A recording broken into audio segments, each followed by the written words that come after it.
Entonces, hablemos de eso, de la Constitución. ¿Alguien tiene? Cómprenla, por favor, yo la recomiendo para que aquí en adelante en las clases nos apoyemos con la Constitución. A ver, hablemos de qué es la Constitución política. La Constitución política, hay varias definiciones, ¿no? Unos dicen que es ley de leyes, la norma de normas, que por encima de, cuando hablamos de ley de leyes, no hay ninguna ley que pueda estar por encima de la Constitución. Todas las demás leyes, la ley penal, la ley civil, la ley de familia, cualquier otra ley tiene que estar supeditada a lo que establece la Constitución. Ninguna puede estar en contra de la Constitución. Entonces, hay muchas definiciones, como les decía, que es la norma suprema, que es la Carta Magna, que es la ley de leyes o la norma de normas. Les voy a dar una definición que yo las hago llegar en un momento dado. Les voy a mandar un material que no le puedo mandar, que es el material grande, porque es el que yo manejo en física, en físico. Yo les voy a mandar estos conceptos. En un momento dado les mando esto para que les sirva de soporte, ¿sí? Como de pronto unas diapositivas o un resumen, en fin, de alguna forma les hago llegar esa parte, pero sí es muy bueno que desde ya, no sé si quieren ir tomando apuntes, o si ustedes están tomando apuntes allí, o están atentos a la clase y después ustedes complementan por internet el concepto. Lo importante es que vayan teniendo en cuenta, van apuntando los títulos. Ya vimos qué son instituciones políticas y vimos ejemplos de qué es. Ya sabemos qué es una institución política y ya citamos unos ejemplos. Estamos en eso, claro, ¿cierto? Sí, señor, en eso estamos claros. Bueno, listo. Ahora seguimos estamos en qué es la Constitución política. Ya ustedes saben. Vamos a dar un concepto de qué es esto. Dice que es el conjunto de reglas fundamentales que rigen la organización y la relación de los poderes políticos y fijan los grandes principios del derecho público del Estado. Esa es una de las muchas definiciones que hay de Constitución. Le repito. Es el conjunto de reglas fundamentales. Cuando hablamos de reglas, hablamos de normas, hablamos de leyes. Es lo mismo. Preceptos. Entonces, dice que puede venirse como el conjunto de reglas fundamentales que rigen la organización y la relación de los poderes políticos y fijan los grandes principios del derecho público del Estado. A ver, hablando de esa definición, o como ley de leyes o norma de normas, es la que contiene todo lo que son los derechos, los deberes. Ella consagra los derechos, los deberes u obligaciones, los principios, los derechos, los deberes u obligaciones y las garantías constitucionales que el Estado le ofrece a las personas para que tengan acceso al conocimiento de todo ese contenido de esa Constitución. A ver, ya tenemos un concepto, digamos que es la ley de leyes, la norma de normas, la Carta Magna. Eso no se les olvide nunca. Y la otra definición que les di, que es un poquito como muy taxativa, muy literal, pero que es importante tenerla. Yo les mando ese concepto de todas formas después para que ustedes lo conozcan.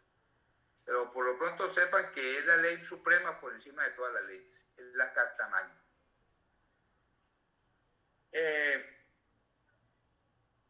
¿Cuál es el objeto de la Constitución? Miremos cuál es el objeto. Eso es importante saberlo. Dice que el objeto de la Constitución es, por un lado, organizar el ejercicio del poder del Estado. O sea, que por medio de ella se establecen las normas a seguir. Cuando hablamos del poder del Estado, estamos hablando del poder público. Ustedes se acuerdan que el poder público está conformado en unas ramas. ¿Sí? ¿Se acuerdan? ¿Hay alguien que conozca de las ramas del poder público? ¿Cuáles son? La rama judicial, no sé de pronto cuál otra es. Eso, sí, la rama judicial. ¿Cuál otra? Legislativa. Sí, muy bien. ¿Y cuál otra? Son tres.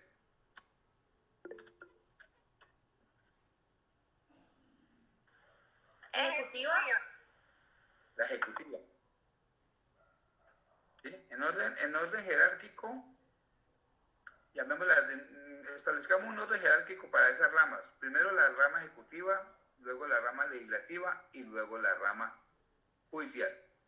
Bueno, entonces yo les voy a explicar eso más adelantico cuando estemos hablando del Estado y la estructura del Estado. Por lo pronto, esa aclaración fue para acotar algo a la definición, a lo del objeto de la Constitución. Dice, por regla general, el objeto de la Constitución, por un lado, es organizar el ejercicio del poder del Estado. Organizar el ejercicio del poder del Estado. ¿Qué quiere decir eso? Esas ramas de las que acabamos de hablar se ejercen de una determinada forma. Cada una tiene un ejercicio particular, que lo vamos a ver más adelante. Entonces, ahí es donde va la definición de la que es Constitución. Organizar el ejercicio del poder del Estado. Se organiza cómo va a ejercer, cómo va a ser el ejercicio del poder del Estado a través de sus ramas. ¿Cómo va a ejercer el poder el Estado? Por el lado ejecutivo, por el lado legislativo, por el lado judicial. Cada uno tiene un ejercicio particular, ¿sí? Que luego lo vamos a ver. Y por otro lado, se consagran los principios que servirán de guía para la acción de los órganos del poder público, o sea, que refleja la determinada filosofía política. ¿Qué querrá decir eso? Cuando habla de que los principios que consagran los principios que servirán de guía para la acción de los órganos, cuando hablamos de órganos, hablamos citemos algunos, o los organismos de control, es uno de los órganos del Estado, los organismos de control, por ejemplo. ¿Qué conocen de organismos de control algunos de ustedes? ¿Conocen algún organismo de control? Pues que uno haya escuchado, está la Procuraduría, está la Contraloría, la Fiscalía. Los ministerios. No, los ministerios, bueno, no, los ministerios no son de control. La Defensoría del Pueblo. Exacto, sí. La Procuraduría, la Fiscalía, la Defensoría, la Procuraduría, la Fiscalía, la Defensoría, la Contraloría, la Auditoría, la Contaduría, la misma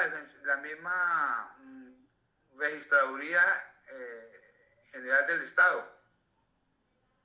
Esos son los organismos de control. Entonces, cuando aquí hablamos de que por otro lado consagra los principios que servirán de guía para la acción de los órganos del poder público.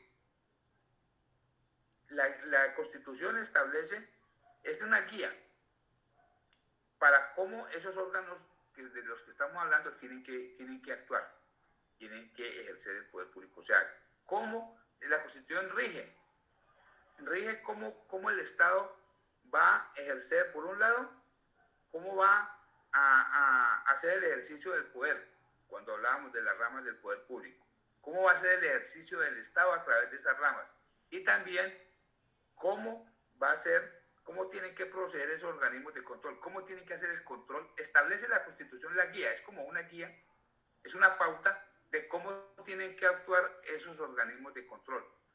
Tienen que estar todos sujetos a la Constitución, no puede ser por fuera de la Constitución, porque se estaría violando la Constitución, estaría ir contrario censo a lo que establece la Constitución. Entonces, vuelvo y les digo, sirve de guía, establece la forma de cómo el Estado, a través de sus poderes, del poder público, las tres ramas de las que hablamos ahora, cómo va a ser el ejercicio del poder del Estado. Y es la guía o la pauta de cómo los organismos del Estado tienen que proceder, tienen que hacer su control, por ejemplo, hablando de los organismos de control. Ese es el verdadero objeto de lo que es la Constitución. Ella es como ¿cómo le digo? Vigila todo lo que concierne al ejercicio del poder público. ¿Sí? Ninguna otra procedimiento legal puede ir por encima de la Constitución. Como les decía al principio, todo tiene que estar sujeto a la Constitución política de Colombia. Bueno, hablemos del contenido de la Constitución. La Constitución, de pronto les voy a mandar un cuadro para que ustedes lo miren y se guíen por ese cuadro, pero aquí les voy a adelantar algo. ¿Cómo está estructurada la Constitución?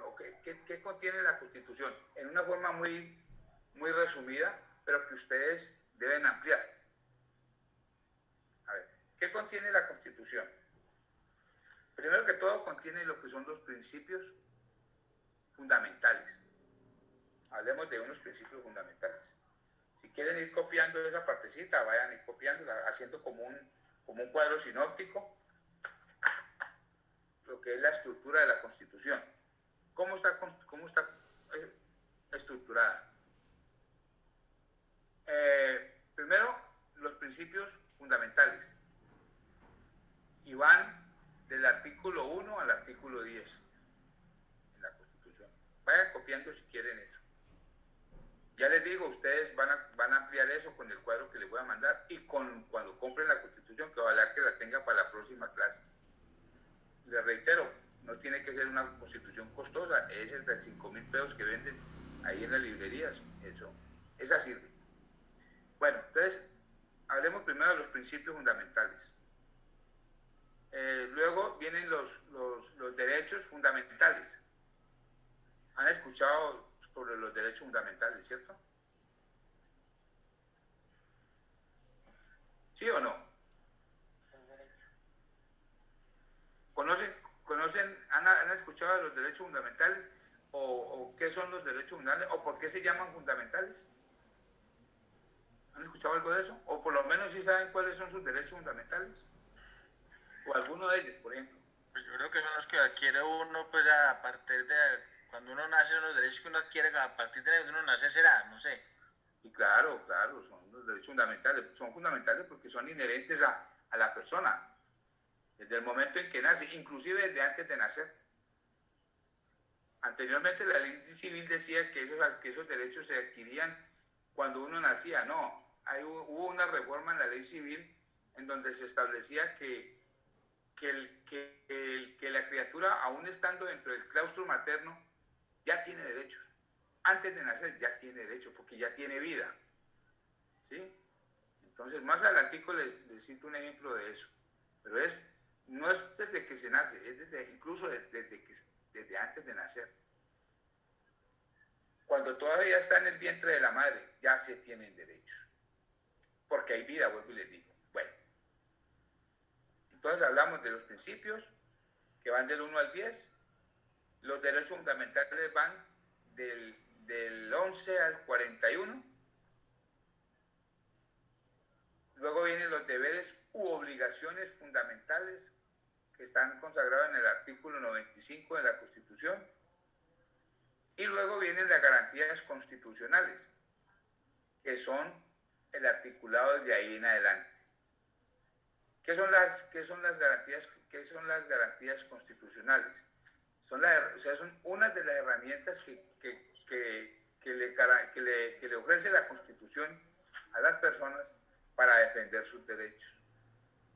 ¿Sí? En ese articulado, después de las garantías constitucionales, y son muchas, que las vamos a ver más adelantico, no se preocupen, al menos tengan el concepto de cómo está. Este resumen que lo estoy haciendo del contenido de la Constitución es para que tengan eso allí, si lo han copiado sería muy bueno, como con un pequeño cuadro conceptual allí, para que cuando compren la Constitución inmediatamente vayan y lo vean dónde está eso que estamos hablando aquí. Entonces, para que lo confronten cuando compren la Constitución, para que sepan ya dónde ir, sepan manejar la Constitución, sepan dónde ir a ubicar, no van a buscar un derecho fundamental allá más allá del 41, por ejemplo, que no lo van a encontrar, o antes del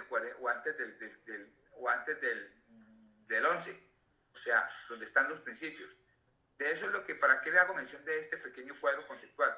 Para que comiencen a aprender a manejar la Constitución, que sepan dónde ubicar un principio fundamental, un derecho fundamental, o un deber u obligación fundamental, o una garantía constitucional.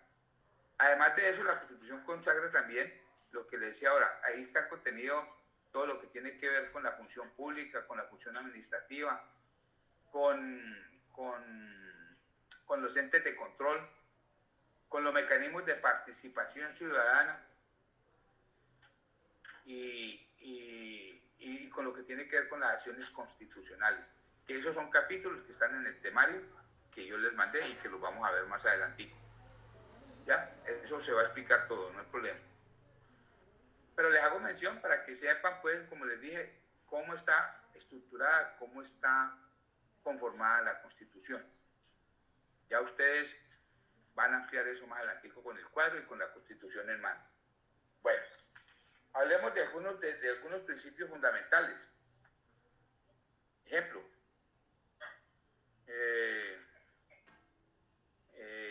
por ejemplo, a ver, ¿qué les digo? Va del 1 al 10. Yo hablo mucho de uno que es muy importante, el tercero, es el principio fundamental, la soberanía popular. ¿Han escuchado lo de la soberanía popular? ¿Alguien sabe qué es soberanía? ¿O no?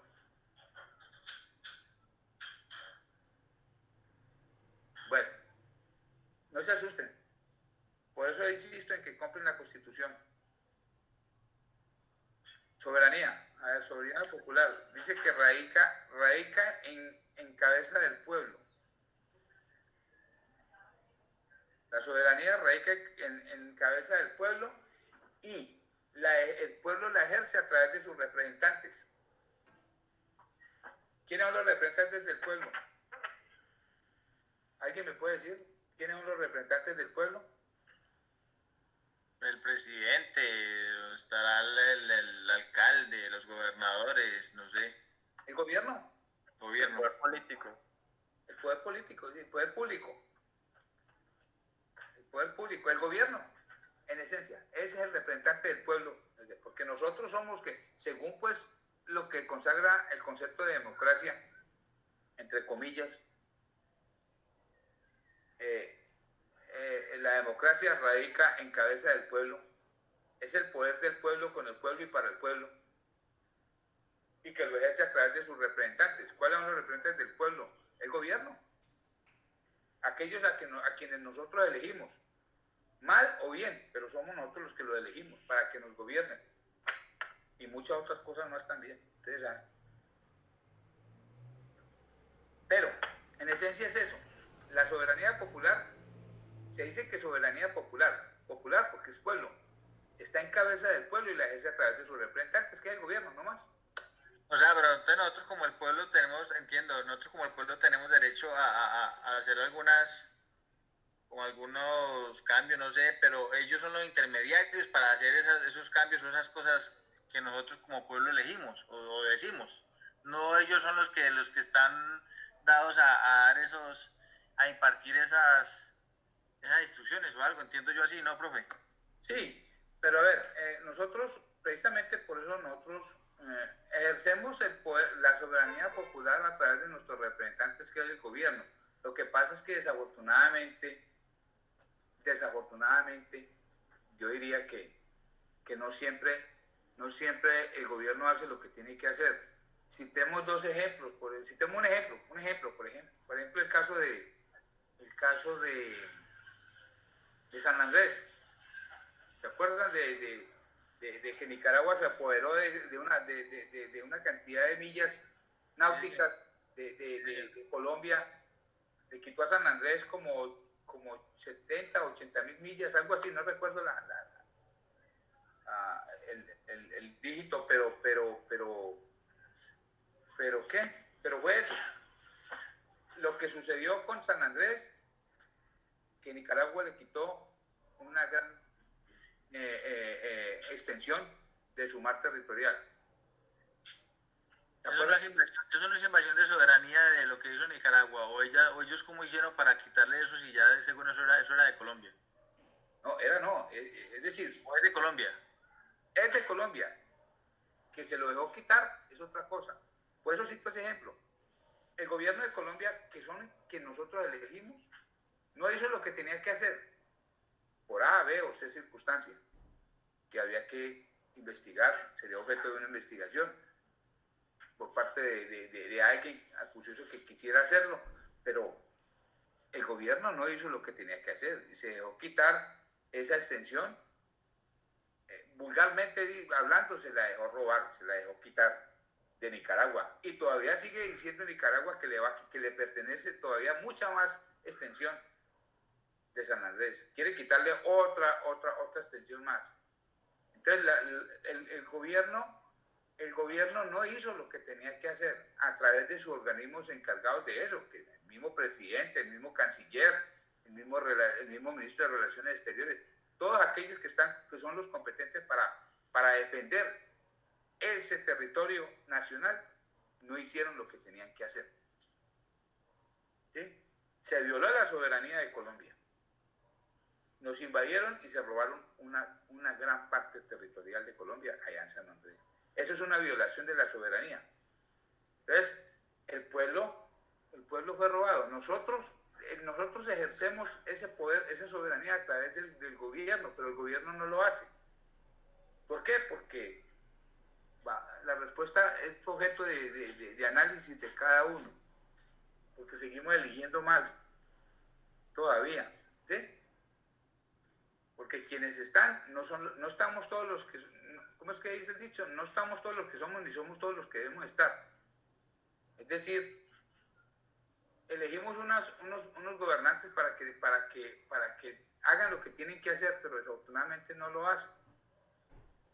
Entonces, ese es un ejemplo, lo que pasó con Nicaragua y con San Andrés. Otro ejemplo fue, por ejemplo, digo yo, cuando el presidente Maduro sacó a todos los colombianos de allá de Venezuela, también hubo una violación. Y la soberanía de Colombia, Venezuela lo sigue haciendo constantemente. Porque desde la época antes de firmar los acuerdos de paz, esos límites de Colombia con Venezuela se han venido violando hace mucho tiempo por cantidad de circunstancias que se han venido sucediendo y que muchos desconocemos el manejo interno o soterrado que se le dan a las cosas por parte del vecino país. Pero ahí hay una violación a la soberanía colombiana en muchos aspectos. Y cuando el señor Maduro sacó a los colombianos de Venezuela, ocurrió algo muy particular, que además de considero yo que es una violación a la soberanía popular. Eso se convirtió también en un delito. Hablemos, por ejemplo, de secuestro, un delito de lesa humanidad. Retuvo a los niños que eran hijos de colombianos, hijos de colombianos nacidos en Venezuela. Sacó a los padres de allá y les marcó sus casas, que porque era una casa de un colombiano había que quemarla o había que destruirla, porque era de unos colombianos. Pero los niños hijos de los colombianos los retuvo allá. Eso es un secuestro y es un crimen de lesa humanidad y también es una violación a la soberanía popular de nosotros los colombianos. Por citar algunos ejemplos, ¿no? Pero nadie hace nada en contra de eso, profe, porque ese señor así es así, no pasa absolutamente nada. Ya llámese Colombia, llámese Ecuador, llámese Brasil, no pasa nada con un país de esos. Entonces es donde uno se pregunta, entonces ¿dónde están los representantes que uno elige? Porque es que uno está para que ellos también lo defiendan a uno, pero uno se siente vulnerado por una cosa de esas. Entonces imagínese.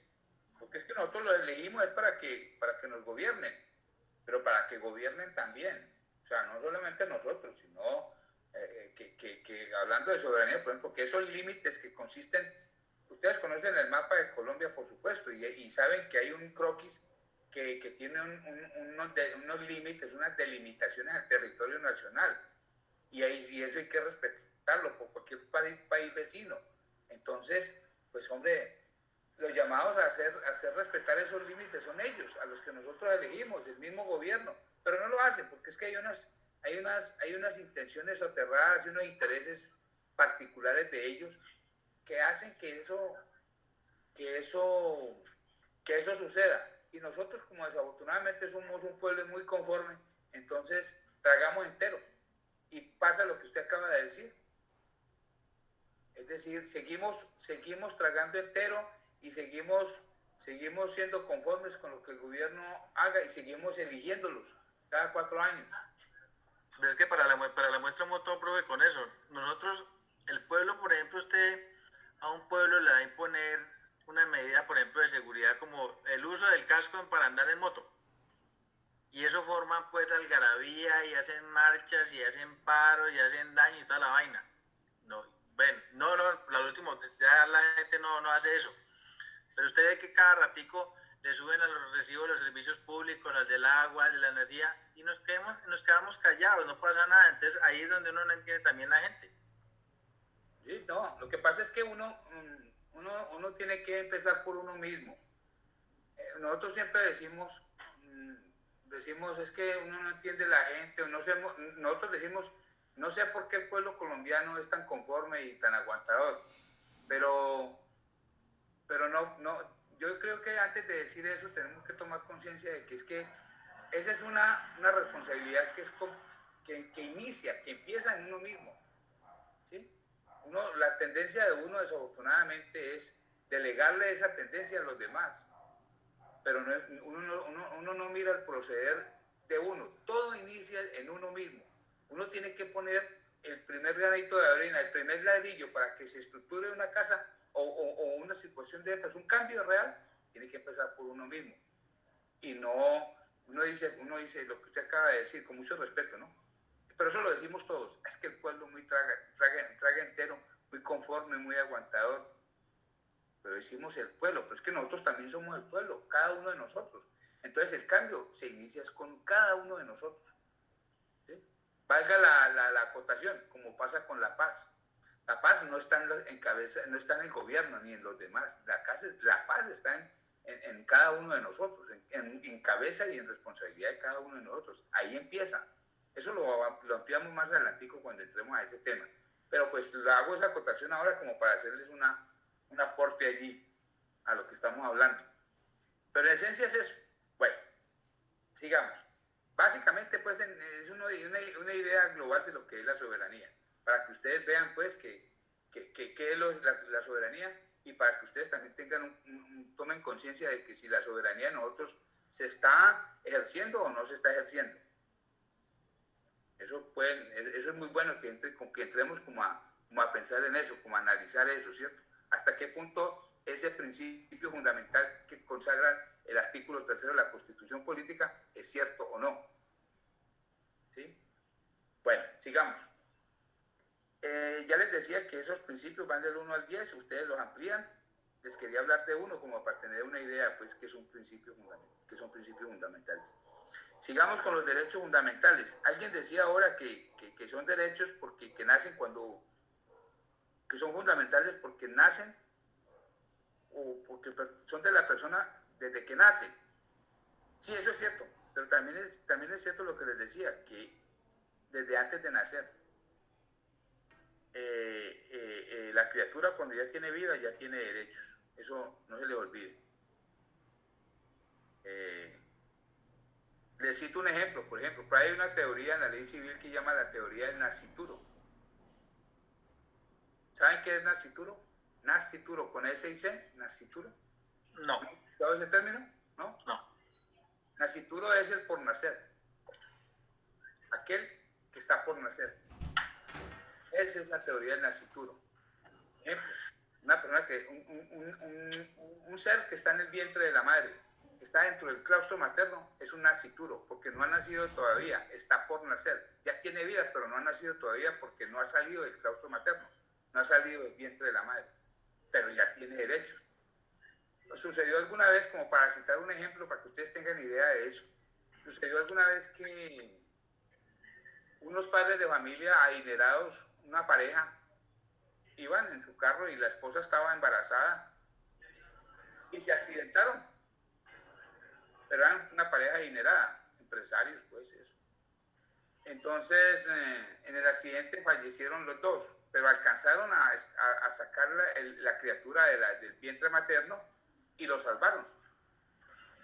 Entonces, esa criatura que estaba en el vientre de la madre ya tenía vida y ya era el único heredero de esa fortuna, de esa pareja. Solo faltaba que naciera, que saliera del claustro para poder empezar a hacer el ejercicio de esos derechos que adquirió, aún estando en el vientre de la madre, pero que una vez al nacer podía hacer el ejercicio de esos derechos. O sea, no puede hacerlo pues personalmente, porque pues una criatura de esa edad recién nacido no puede hacerlo, ni siquiera antes de los 18 años, pero lo puede hacer a través de un curador, de un guardador, un familiar, alguien que lo represente ante la ley. Pero esos derechos son de esa criatura que nació y que los tenía desde antes de nacer. Ese es el nascituro. Entonces, esos son los derechos fundamentales. Son derechos que son inherentes a la vida. Para ustedes, ¿cuál es el derecho por excelencia fundamental? ¿Cuál creen que es el derecho fundamental por excelencia? ¿Cuál? ¿Cuál creen? Es el de la vida, para mí el de la vida. Exacto. Ese es el número 1. Y de allí se derivan todos los demás. Porque si no hay vida, entonces, ¿cómo, por qué va a haber derechos? Digo yo, derechos fundamentales. Como su nombre lo dice, son inherentes a la vida. Entonces, derecho fundamental por excelencia, el número 1 es el derecho a la vida. Sigue, por ejemplo, el derecho al mínimo vital. Lo mínimo que necesita una criatura recién nacida o una madre un niño recién nacido, por ejemplo, necesita que se le provea por parte del Estado unos incentivos, unos elementos que necesita para sobrevivir por lo menos dentro del primer año de vida. Ese es el mínimo vital, lo que una persona o un ser necesita como mínimo para poder sobrevivir.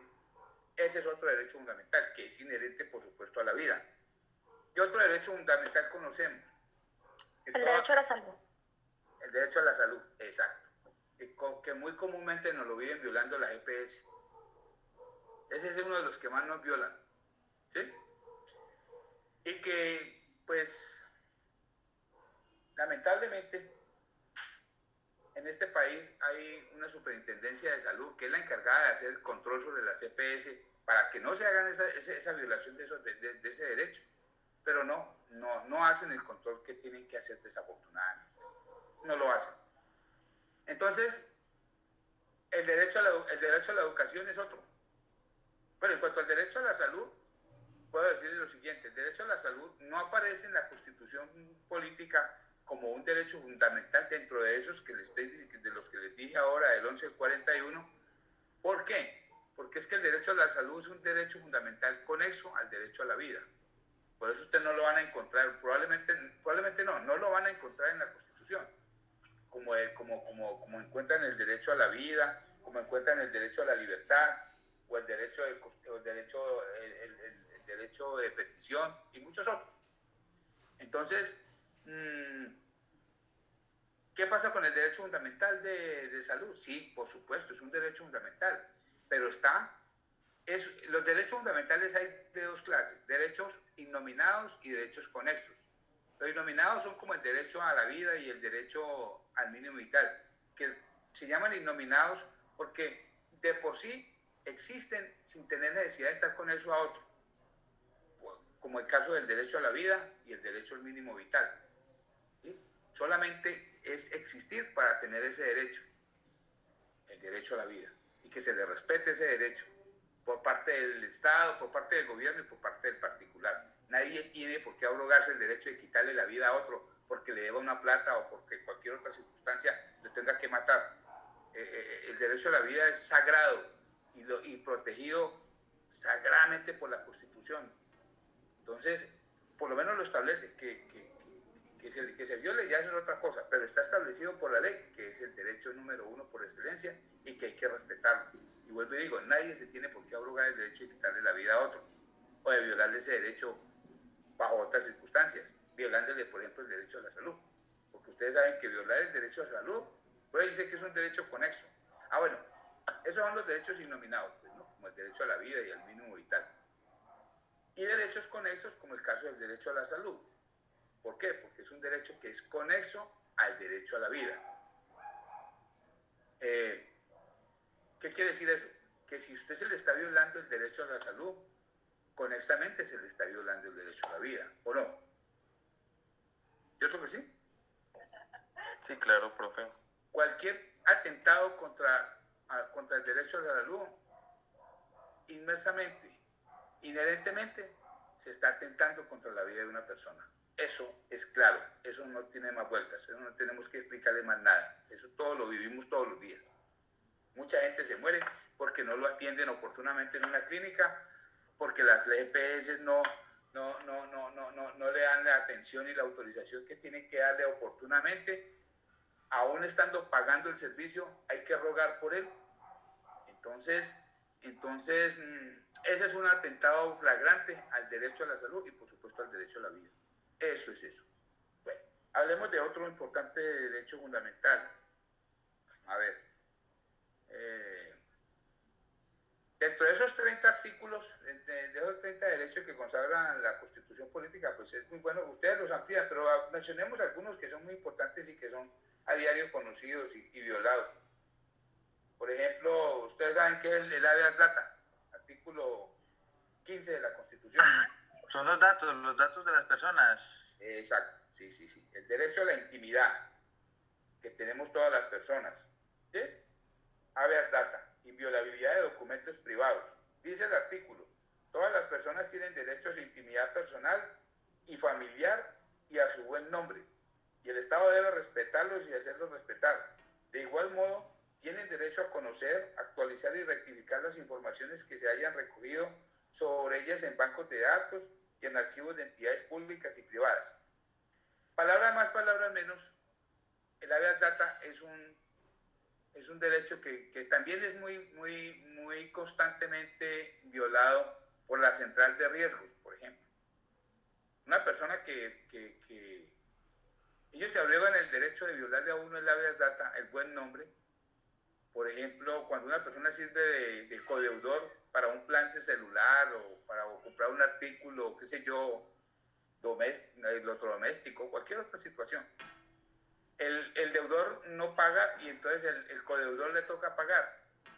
Entonces resulta que el codeudor pues asumió que el deudor estaba pagando y pasado un tiempo, digamos un año que no pagó, ese año esa central de riesgo se abroga el derecho de usted como codeudor cobrarle esa plata por la cual usted fue deudor solidario o codeudor, que es lo mismo. Por eso pues es mejor venderle el alma al diablo que servir de codeudor o deudor solidario. Eso no lo van a hacer nunca, pues desafortunadamente la mayoría de las veces que se hace, eso es lo que pasa. Pero entonces el problema no está allí, en que usted pague o no pague o que tenga que pagar por otro. El problema es que la central de riesgo se abroga el derecho de violarle ese derecho a usted, porque así usted, cuando sea codeudor, usted pague. Ese tiempo que que el deudor no pagó, digamos un año, a usted esa central de riesgo lo reporta en la central de riesgos como mala paga, como eso, como lo llaman ellos, un deudor moroso o un mala paga. Si usted va y paga lo que no pagó el deudor, a usted le deben de dar un paz y salvo y deben sacarlo de esa lista negra. Ahí es donde está el problema. La central de riesgos no lo hace. No lo hace, sino que lo castiga a usted por ese lapso de tiempo que no pagó ese año. Usted va a aparecer como reportado en la central de riesgos como mala paga. Ahí donde está la verdadera violación del derecho. Usted ya pagó, usted no tiene por qué aparecer como que no hubiera pagado. le tienen que pedir un paz y salvo y ya sacarlo de esa lista negra que llaman ellos. Ahí es donde está la violación del habeas data. ¿Les queda claro? Entonces, ¿qué hay que hacer? Demandarlos, demandar esa violación a ese derecho, porque ellos no tienen por qué seguirlo reportando usted como mala paga habiendo pagado. A ellos no les importa que usted pague, ¿no? Seguirlo, además de que pague, seguirlo reportando como mala paga, y ahí es donde no se puede... Pero eso no está en curso en el Congreso para que a uno lo borren de todas las centrales de riesgo apenas uno pague o algo. Sí, claro, no, eso viene estando muchas veces, no, eso está en el Congreso hace mucho tiempo y han sacado algunas leyes sobre eso, pero pues una cosa es que se hagan la ley y otra cosa que las cumplan, porque es que ahí es donde está el problema, que hacemos leyes, pero no hay una reforma a los organismos de control, a los organismos del Estado, de los que ahora le hablé, y que vamos a volver a hablar puntualmente de eso. Es que la idea no es este es un país atiborrado de leyes, pero es que la idea no es sacar leyes y más leyes y leyes de leyes, sino hacer cumplir con las que tenemos, ya tenemos de sobra, es hacerlas cumplir, pero hay unos organismos en el gobierno que son los facultados para hacer cumplir esas leyes. Ahí es donde está el problema, que la ley la violan y no hay quien la haga cumplir. Y no es tanto, la ley es clara, la ley está, y no se trata tanto ni de la ley, sino de la justicia. Es que el problema no está en la ley. La ley es clara y está expedida, está hecha y está publicada, y está consagrada en unos códigos. Pero ¿qué pasa con esa ley? El contribuyente o la persona de cualquier persona, de una u otra forma la viola. Por cualquier otra circunstancia, sea cualquier circunstancia, viola la ley. A ver, ¿quién es el llamado a hacerla cumplir? La rama judicial o los organismos o la fiscalía, bueno, quien quiera que sea, eso lo vamos a ver más adelantico, para no... Pero quienes realmente son los facultados para hacer cumplir, para aplicar justicia, no lo están haciendo.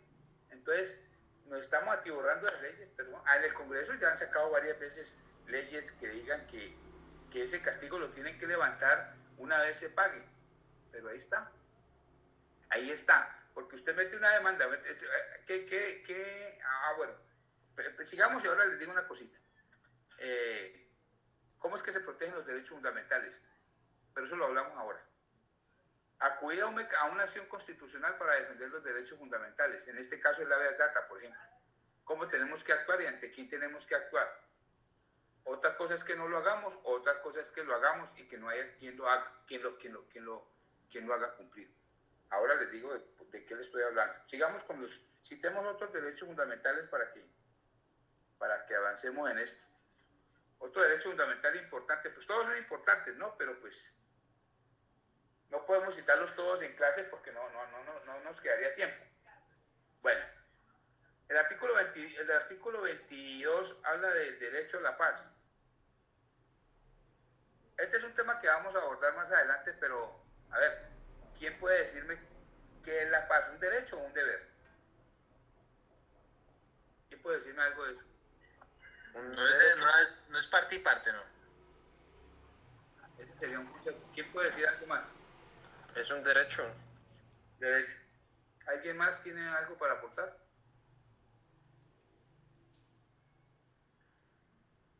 Sí, es eso. Es un derecho, pero también es un deber. Todos tenemos derecho a la paz, pero también todos tenemos el deber u obligación a aportar por la paz o para la paz. Les voy a leer el artículo de lo que dice. La paz es un derecho y un deber de obligatorio cumplimiento. Hay que cumplir con ese precepto, ¿sí?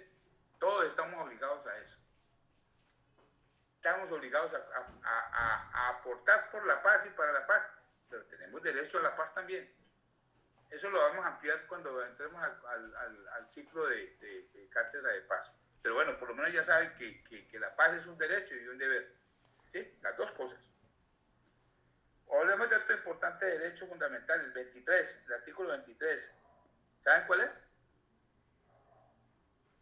utilizado, bueno, ni tanto, que a veces no lo hacemos, pero sí lo conocemos, el derecho de petición. Sí lo hemos hablado, sí lo conocen, ¿cierto? Por supuesto que sí. El derecho de petición dice, toda persona tiene derecho a presentar peticiones respetuosas a las autoridades por motivos de interés general o particular y a obtener una pronta resolución.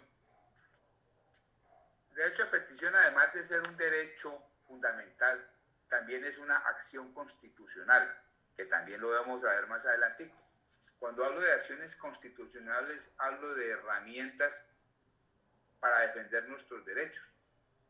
El derecho fundamental es lo que antecede, es el derecho que antecede a la tutela. Usted cuando el médico le ordena una droga o unos exámenes o un procedimiento quirúrgico, generalmente él le formula la droga o le da la orden para que le tomen el examen o que le ordenen ya el procedimiento, la operación, qué sé yo.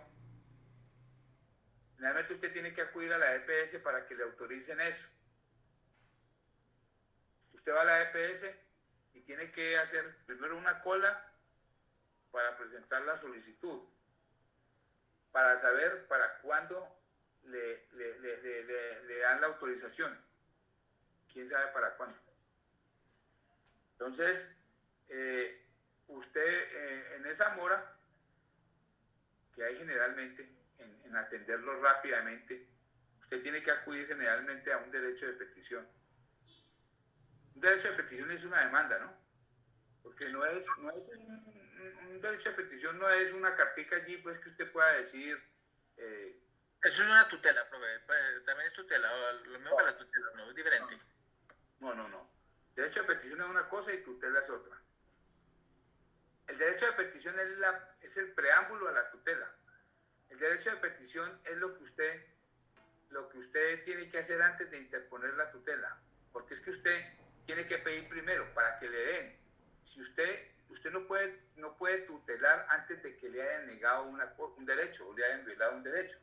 Usted no puede, solamente en determinadas circunstancias, por ejemplo, cuando se trate de vida o muerte, de que tiene un paciente en una camilla muriéndose y no lo han atendido porque no hay sala quirúrgica o no lo han atendido en el hospital, usted puede acudir a la tutela directamente sin tener que hacer un derecho de petición, porque es que la cuestión es que el derecho de petición tiene 15 días hábiles para ser contestado, ¿sí? Y en esos 15 días se puede morir la persona, incluso antes.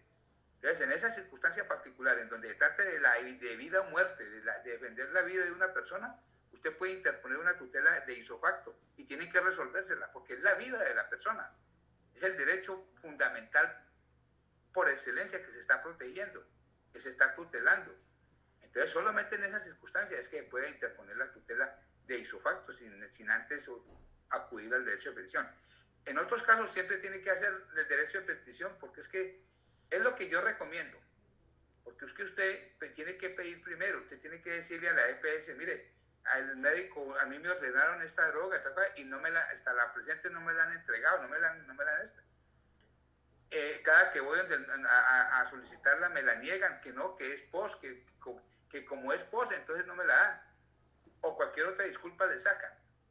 Entonces, y fuera de eso que lo ponen a esperar quién sabe cuánto tiempo. Entonces esas dilaciones son los que hacen que se viole el derecho a la salud y el derecho a la vida. Entonces, usted tiene que acudir al derecho de petición.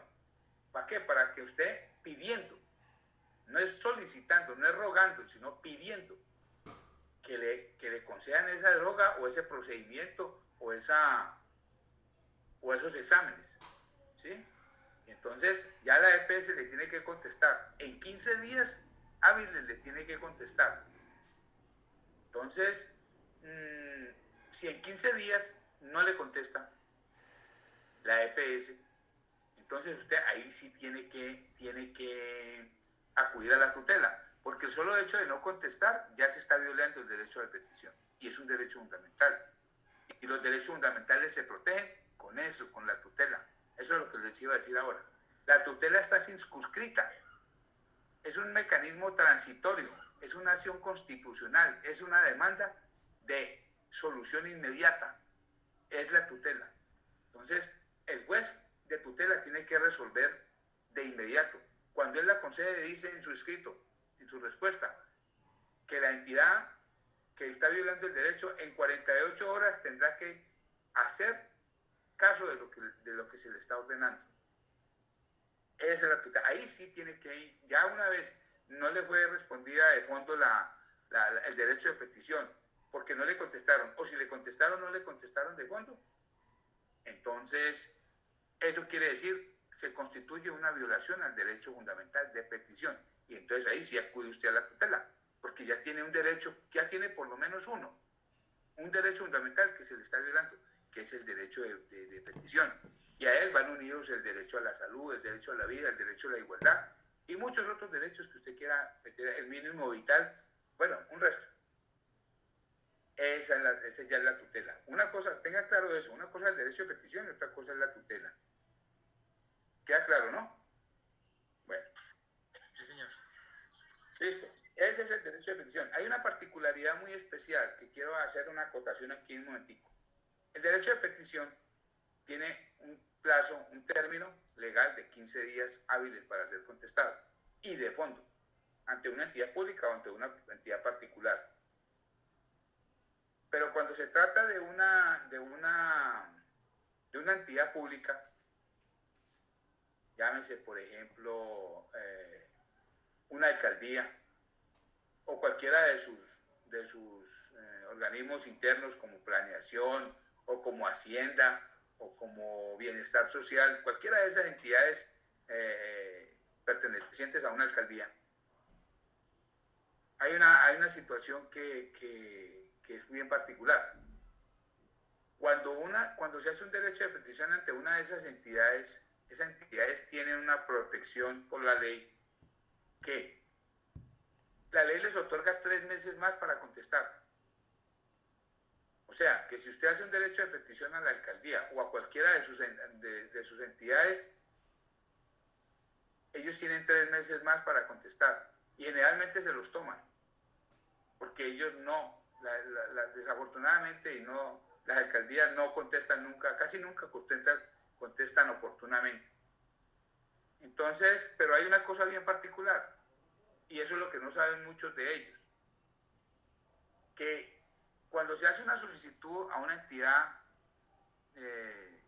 como la alcaldía o alguna de sus entidades internas, ellos deben contestar dentro de los 15 días de todas formas, diciendo que la solicitud suya o la petición suya está en estudio y que una vez, por la complejidad de esa solicitud, de esa petición, todavía no se le tiene respuesta,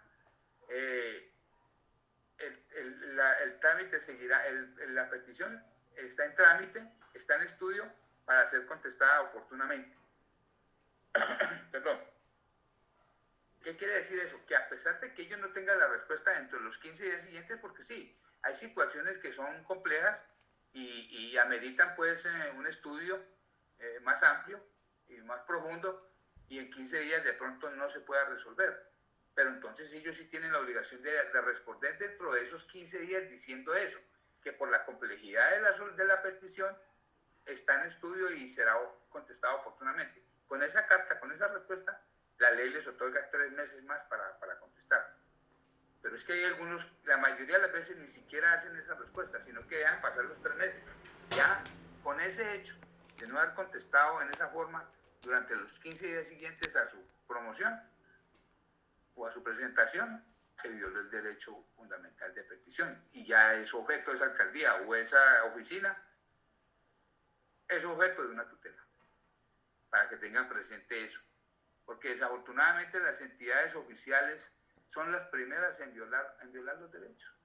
Por ejemplo, el derecho de petición.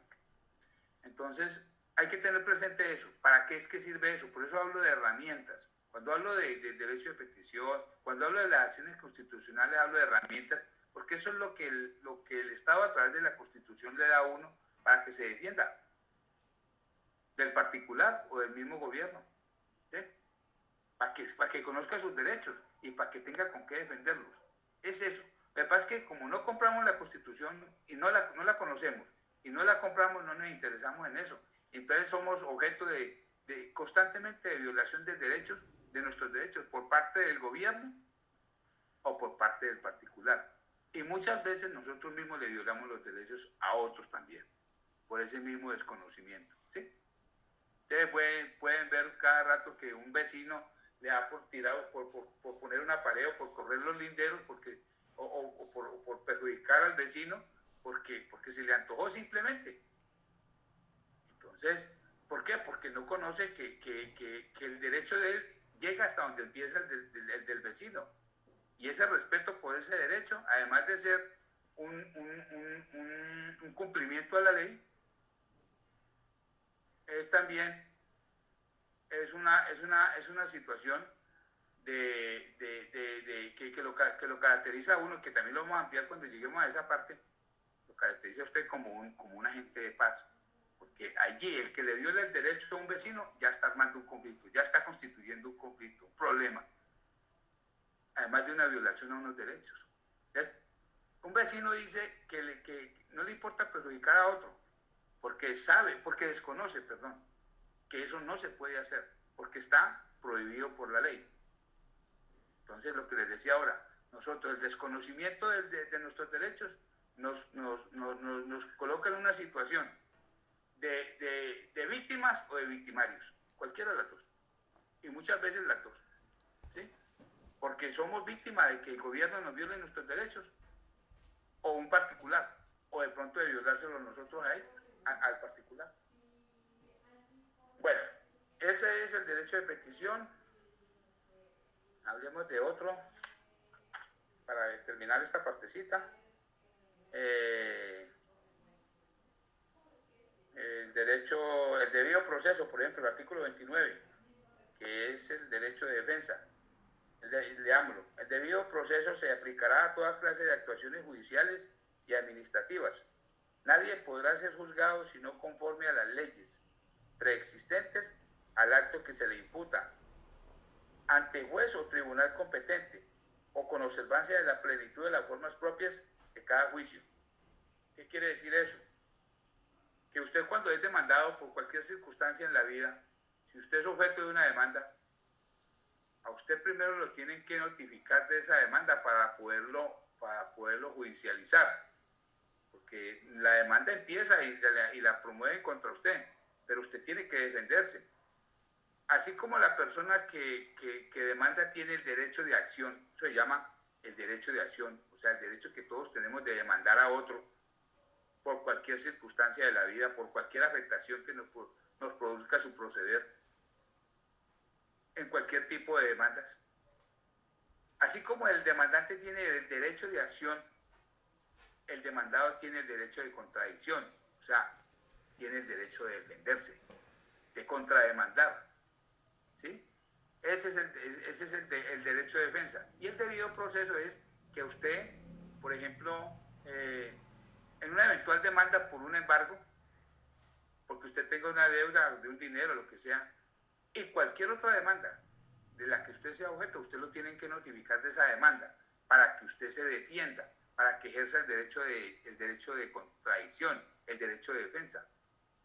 A usted, como demandado, lo cita el juzgado y le dice: señor fulano de tal, acérquese por el juzgado juzgado tal, y le dice que está demandado por el delito de tal y tal cosa, para que usted para que vaya y se notifique. Y una vez, en el momento en que usted se notifica, le corren traslado de la demanda, le entregan una copia de la demanda para que usted la lea, la estudie y se defienda a través de un abogado, por supuesto. Porque si usted no y hay unos términos para eso.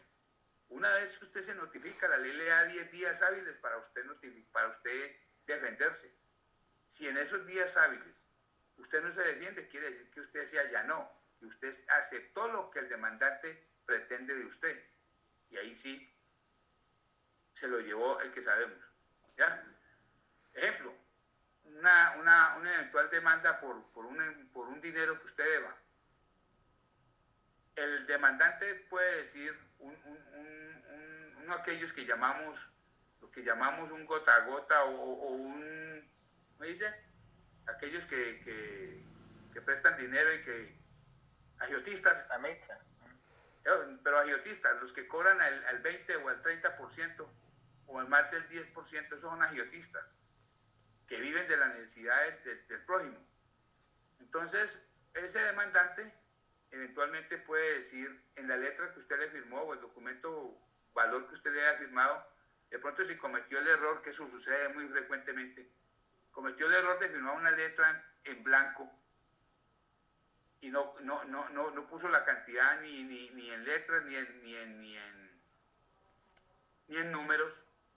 Usted del afán firmó esa letra así en blanco, que eso no lo van a hacer nunca.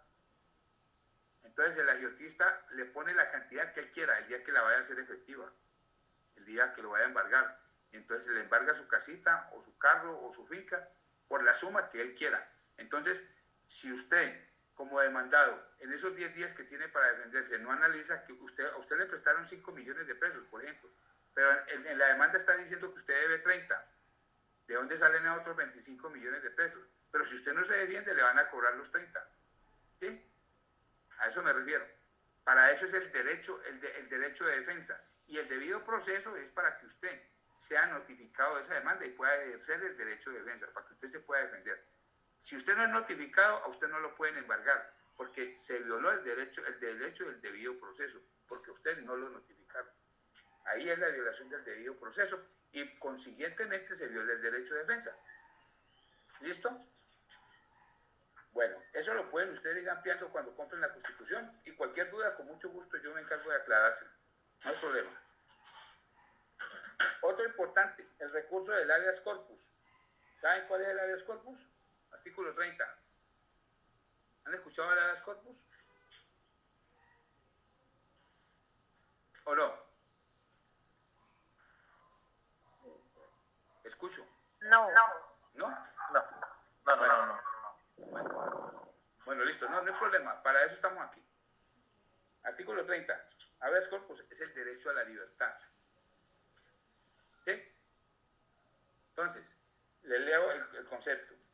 Quien estuviere privado de su libertad y creyere estarlo ilegalmente, tiene derecho a invocar ante cualquier autoridad judicial, en todo tiempo, por sí o por interpuesta persona, por ejemplo, un abogado, o otra persona, un familiar, porque para solicitar el habeas corpus puede hacerlo él mismo, o a través de un familiar o un amigo. Para eso no necesita abogado, pero dependiendo de la situación, por supuesto que sí, porque habría que mirar qué clase de delito cometió, de qué conducta punible se le está imputando, o se le está sindicando. Entonces, es eso. Quien estuviere privado de su libertad y creyera estarlo ilegalmente tiene derecho a invocar ante cualquier autoridad judicial en todo tiempo, por sí o por interpuesta persona, el habeas corpus, el cual debe resolverse en el término de 36 horas. ¿Qué quiere decir eso? Que a usted lo capturaron porque se les indica de un ilícito, digamos, cualquier ilícito, cualquier conducta punible, cualquier delito, ejemplo, un hurto, o unas lesiones personales, o un homicidio. Los más comunes son homicidio y hurto, porque unas lesiones personales, pues, es como más evidente, que le pegó a otro y lo hirió, le cortó una pierna, una mano, cualquier tipo de lesión personal, pues como muy evidente porque quedó vivo y él puede decir fue fulano de tal. Pero el homicidio, el muerto no puede decir, vea, fue fulano de tal el que me mató. El muerto, ¿cómo lo va a hacer? Y no creo que haya vivo que diga fue fulano de tal el que lo mató, a menos que sea un familiar. Entonces ¿qué pasa con el habeas corpus? Es el derecho a la libertad. Usted, si lo han capturado y considera que está siendo ilegalmente privado de su libertad, usted puede invocar el habeas corpus dentro de las 36 horas siguientes a la captura, porque también podría ser una captura ilegal. La policía suele cometer esa falla, suele tener esa falla muy comúnmente, capturar mal a una persona, ¿sí? Entonces, usted, si considera que está privado de su libertad y que lo está haciendo ilegalmente, usted puede invocar el habeas corpus, ya hacer un llamado, a buscar al personero, hacer llamar al personero y decirle que está haciendo, que dentro de las 36 horas, oiga bien, después de la captura le tienen que resolver su situación jurídica. Culpable o inocente, esa presunción la tiene que resolver el órgano que lo privó de la libertad en 36 horas. No lo puede dejar detenido o privado de su libertad más tiempo, porque usted al invocar el habeas corpus lo tiene que dejar libre. Si en esas 36 horas no le han resuelto su situación jurídica, lo tienen que dejar libre. Si es culpable o es inocente, lo tienen que dejar libre en esas 36 horas. No se le olvide eso. Y sobre todo, que eso lo puede hacer usted personalmente o a través de otra persona. Y en un caso particular, pues a través de un abogado. Claro que sí. Eso es el habeas corpus, no se les olvide nunca. El derecho a la libertad, que es bien importante también, como es el derecho a la vida o el derecho a la salud, ¿sí? O el derecho al buen nombre. Si a usted se le viola la libertad, se le está atentando. Este derecho es muy particular como el derecho a la salud. Van como de la mano. Porque si a usted se le priva de su libertad, se le está atentando también contra su vida. A usted lo pueden en una celda que esté con unos malos elementos, usted lo pueden matar por robarlo o por violarlo, por hacerle cualquier violación a sus derechos. Lo pueden matar, lo pueden asesinar dentro de una celda. ¿Sí? Eso es lo que pasa con el derecho a la libertad, que inherentemente, que conexamente, la violación a la libertad pasa como lo mismo con la violación a la salud. Se está atentando también contra la vida. También es un derecho conexo a la vida, el derecho a la libertad. Bueno, hablemos de otro bien común y corriente, el caso de flagrancia. ¿Saben qué es flagrancia con L? Flagrancia. ¿Han escuchado el término? Encontrarlo en el momento del delito. ¿Cómo dijo? Encontrarlo como en el momento del delito, como se dice, con la mano en la masa, ¿qué? Ah, sí, es eso, claro. Escoger al sujeto con las manos en la masa. Esa es la expresión común y silvestre que se utiliza. Pero en esencia es eso. Se lo voy a leer. Artículo 32. El delincuente sorprendido en flagrancia podrá ser aprehendido y llevado ante el juez por cualquier persona. Si los agentes de la autoridad lo persiguieren y se refugiere en su propio domicilio, podrán penetrar a él para que el acto de la aprehensión, si se acogiere a domicilio ajeno, deberá proceder el requerimiento al morador. Claro, si la policía, si una persona se está hurtando, robando algún objeto y él huye y se introduce a su propia casa, la autoridad puede introducirse a esa casa porque es la morada de él, a capturarlo ahí adentro, porque fue en flagrancia, porque lo cogieron con las manos en la masa. Pero si él se introduce a una morada ajena, ya es diferente el procedimiento, porque tiene que ser por una orden judicial para poder la autoridad entrar a esa morada, ¿sí? Bueno, porque sería una violación a propiedad ajena, a morada ajena. Ya hay un requerimiento. Lamentablemente, la flagrancia es un derecho fundamental, pero también es una circunstancia que está siendo, generalmente es muy mal interpretada por la misma autoridad, desafortunadamente, y por la misma justicia. Es una situación, es una circunstancia, es un derecho fundamental, pero también es una circunstancia que está siendo indebidamente utilizada para fomentar el delito. ¿Sí? O sea,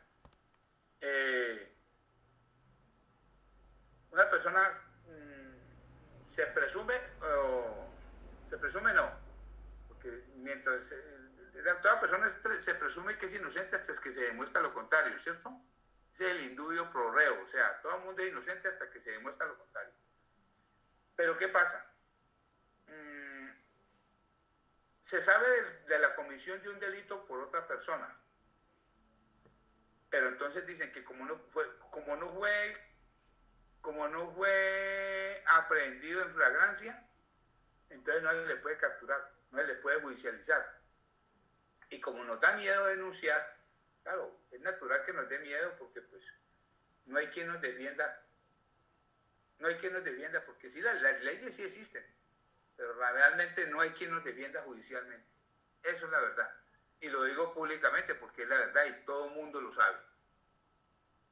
Que la justicia nuestra es coja, es manca, es rogada y es negociable. Yo lo digo abiertamente porque lamentablemente tenga que ser un abogado el que lo diga, pero esa es la gran realidad. Y eso es de bulto, eso es ojos vistos. Ustedes saben que las prebendas están para los delincuentes. Las cárceles están llenas de inocentes y de culpables pobres. Las prebendas son para los delincuentes. Una persona es el que se roba unos caldos Nor o unas chocolatinas, lo meten a la cárcel y lo capturan y lo meten 4 años de cárcel, lo judicializan y lo meten a la cárcel 4 o 5 años para decir que están ejerciendo justicia. Pero uno que se roba 1.000 o 2.000 o 3.000 millones de pesos, no pasa nada. No pasa nada porque ahí tiene con qué pagar un abogado corrupto para que lo saque. Y también para otras cosas que ustedes ya conocen, que ustedes y yo conocemos. Entonces, es la cruda realidad. Entonces, esa partecita de flagrancia, ya saben que es un derecho fundamental. Porque por un lado, si a usted tampoco lo pueden señalar y lo pueden judicializar por un delito que no ha cometido, porque se diga porque lo capturaron en flagrancia, voy a decir que es una comisión de un delito tampoco. No, eso tiene que demostrar. Pero sí se le está dando un mal uso por parte de las autoridades y la justicia a la circunstancia de flagrancia. Porque hay mucha gente cometiendo delitos y el cuento es que como no fue capturado en flagrancia, entonces no hubo delito, cuando realmente sí lo hubo. Hay pruebas de que cometió el delito. De pronto alguien de incógnito lo está denunciando o de pronto encontraron elementos materiales de prueba que lo señalan a él como autor del delito. Pero como no fue en flagrancia, entonces no fue él o no hubo el delito. Eso está sucediendo muy, muy lamentablemente. Pero bueno, lo importante es que ustedes sepan que es un derecho fundamental. Eso sí, claro que lo tenemos que tener, ¿cierto? ¿O no? ¿Les queda claro que la flagrancia es un derecho fundamental? Bueno, ahí lo van a encontrar cuando tengan la Constitución. ¿Sí? Bueno.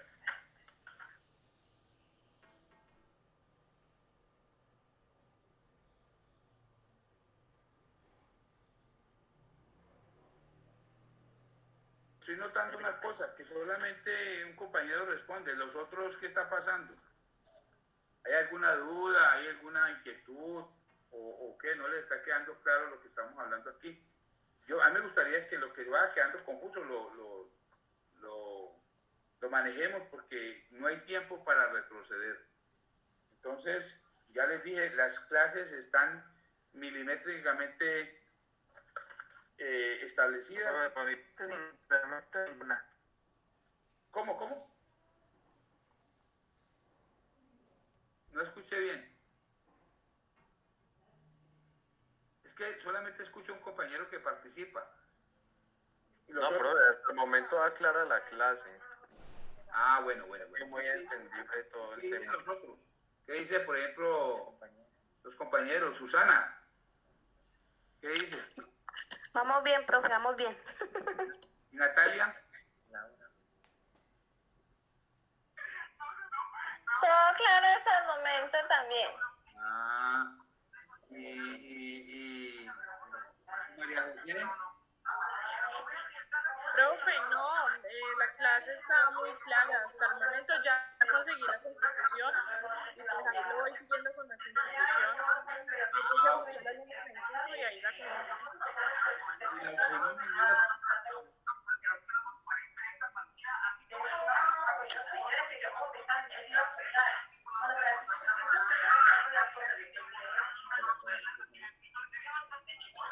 Nata, el micrófono. Sí, porque no, apaguen el micrófono porque no escuchamos lo que dice. Natalia. ¿Qué tiene para decirnos, por ejemplo, Laura Jimena? Profe, ¿todo bien?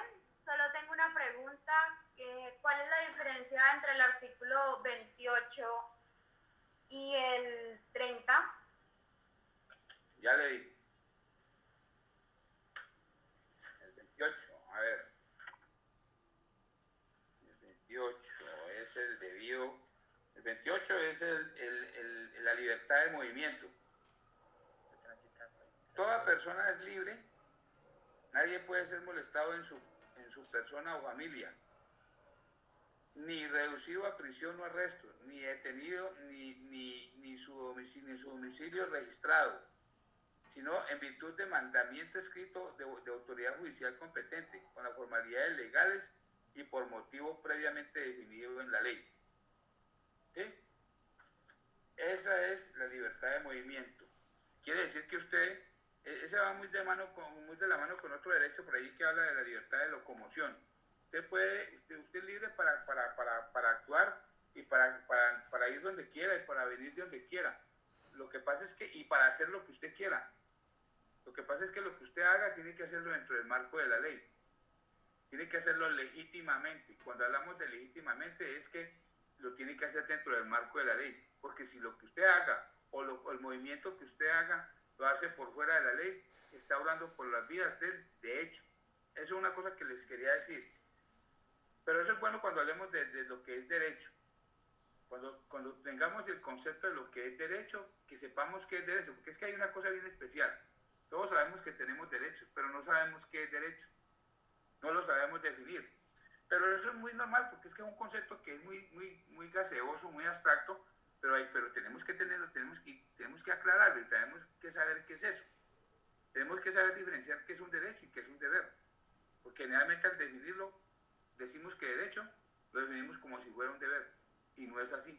Son dos cosas muy diferentes. Pero eso lo vamos a ver cuando veamos en la próxima clase qué es derecho y qué es deber. Pero por lo pronto le aclaro esto, Laura Jimena. Dice el artículo 28. ¿Y con cuál otro? ¿Con el 30? El 30. Sí, es que los dos hablan de libertad. Sí, claro. Es que usted es libre el 30. ¿Dónde le digo? El 30. Recurso, pero es El de habeas corpus. El habeas corpus, sí. Cuando hablamos de libertad, porque el 28 es el derecho, la libertad de movimiento. ¿Qué quiere decir eso? Que usted se puede mover libremente por este país. Ir donde quiera y donde usted quiera puede ir. Si usted está viviendo en Roldanillo, usted puede irse para Leticia o para el Cabo de la Vela, en La Guajira, o para los límites con Venezuela, sin pasarse para allá, ¿no? Por supuesto. O para acá, para el lado de Buenaventura, pues donde quiera. Por cualquiera del territorio nacional usted puede ir, puede transitar libremente. Porque usted es colombiana y usted puede transitar por aquí, por donde quiera, pero dentro del marco de la ley. Si usted, por ejemplo, si en cualquiera de esos departamentos, para usted ir, o de pronto por alguna razón un gobernador le da por establecer una norma que por alguna razón, digamos, excepcional, dice que no puede entrar. Por ejemplo, ahora en este caso de que estamos en la pandemia, en la cuarentena, es un caso particular. Usted puede andar en este país por donde quiera, pero resulta que por el problema excepcional, por el estado de excepción que estamos viviendo en este momento a causa del virus, de COVID-19, no podemos transitar por ninguna parte porque hay una cuarentena que lo prohíbe. Eso se llama un estado de excepción, que también lo vemos más en el artículo. Es un estado de excepción por lo que está sucediendo por el COVID. Entonces, el gobierno nacional estableció unas prohibiciones, una cuarentena que está sujeta a unas leyes que fueron creadas para esta situación, particulares. Y a pesar de que usted tenga la libertad de que usted viva en Roldanillo, puede irse para Cali, donde quiera, en este momento no lo puede hacer, porque es un estado de excepción, un estado excepcional, donde los derechos fundamentales, como por ejemplo la libertad de movimiento, está restringida, está suspendida temporalmente. Usted no puede transitar por donde quiera en este país ahora, porque la ley lo prohíbe temporalmente, por el estado de excepción en que estamos viviendo, ¿sí? Los alcaldes y los gobernadores son autónomos y están facultados por la ley para prohibir la entrada y la salida de sus habitantes, de su pueblo, de su municipio o de su departamento. porque el estado de excepción estableció esas leyes temporales y se deben de acatar. Esa es la diferencia. Que ahí estamos, en el 28 hablamos de libertad de movimiento. Vuelvo y le digo, usted en este país puede transitar por donde quiera, porque usted es por el territorio nacional, porque usted es una colombiana, y puede andar por Colombia por donde quiera, pero en este momento no lo puede hacer. Está restringida esa libertad de movimiento por la pandemia. La libertad del artículo 30 es el derecho fundamental a usted ser libre, a no ser privado de su libertad ilegalmente, ¿sí? Cuando lo meten a la cárcel, pues, ilegalmente. Cuando usted lo meten cuando usted lo capturan y le privan de la libertad, le determinan una medida, una privativa de la libertad. Cuando eso sucede es porque usted ha cometido un delito, o porque por lo menos se presume de que lo ha cometido, y le dictan una medida de aseguramiento mientras avanza la investigación, ¿ya? Pero entonces le queda claro que estamos hablando de dos libertades diferentes. La libertad del habeas corpus es la libertad que tiene usted, el derecho que tiene usted a ser libre y a no ser privado de su libertad ilegalmente, ilegítimamente. La otra es la libertad de movimiento, la del 28, que usted que puede desplazarse por cualquier parte del territorio nacional. Son dos cosas diferentes. Listo, profe, muchas gracias. Bueno, mucho gusto. Bueno, yo creo que con eso podemos dejar hasta allí lo que son los derechos fundamentales. Ya los demás, pues ustedes cuando tengan la Constitución, con esos ustedes ya pueden ampliarlos. Y cualquier duda, pues con mucho gusto la aclaramos. Para eso estamos. Bueno, visto lo que es, ya vimos los principios, estábamos hablando de la estructura de la Constitución. Bueno, visto los principios, visto los derechos fundamentales, les recuerdo que la herramienta,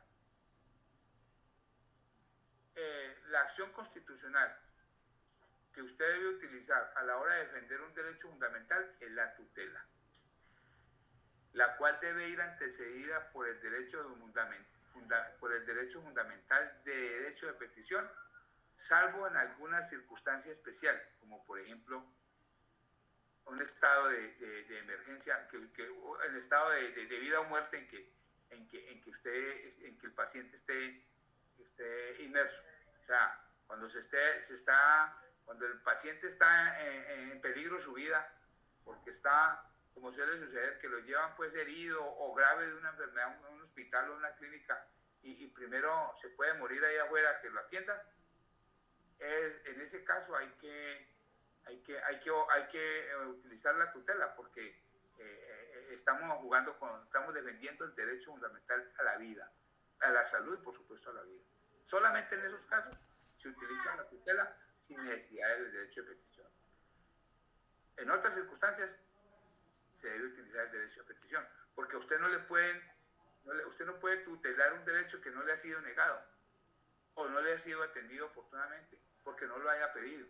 Para eso es el derecho de petición, para pedir del particular o del Estado la atención a una necesidad suya. Pero si usted no la ha pedido, entonces tampoco se la han negado. Entonces no puede tutelarla sin antes haberla pedido. Vuelvo y repito, salvo en esa circunstancia particular que les dije ahora, cuando se trate de vida o muerte. Bueno. Una pregunta. ¿Qué diferencia hay entre la Constitución del 91 a la de 1886? Ya vamos para allá. Ahora definimos la diferencia, radica en el preámbulo de ambas. Ahora hablamos de eso, ya en los últimos minuticos hablamos de eso. Ya vamos para allá. Listo, tranquilos. Bueno, entonces ya precisamente visto ya lo que son los principios, lo que es la estructura pues resumida, porque ahí el cuadro que les voy a mandar pues está más amplio en lo que es la estructura de la Constitución, y ustedes cuando la vean van a ver todo el contenido de ella. Tiene 300 y pico de artículos, y aquí no vamos sino en, aquí no vamos sino en el 41, que son los derechos fundamentales. Hablando ya enseguidamente de los deberes u obligaciones fundamentales, están consagrados en el artículo 95 de la Constitución Nacional. Ahí les dejo para que ustedes mismos lo miren en la Constitución.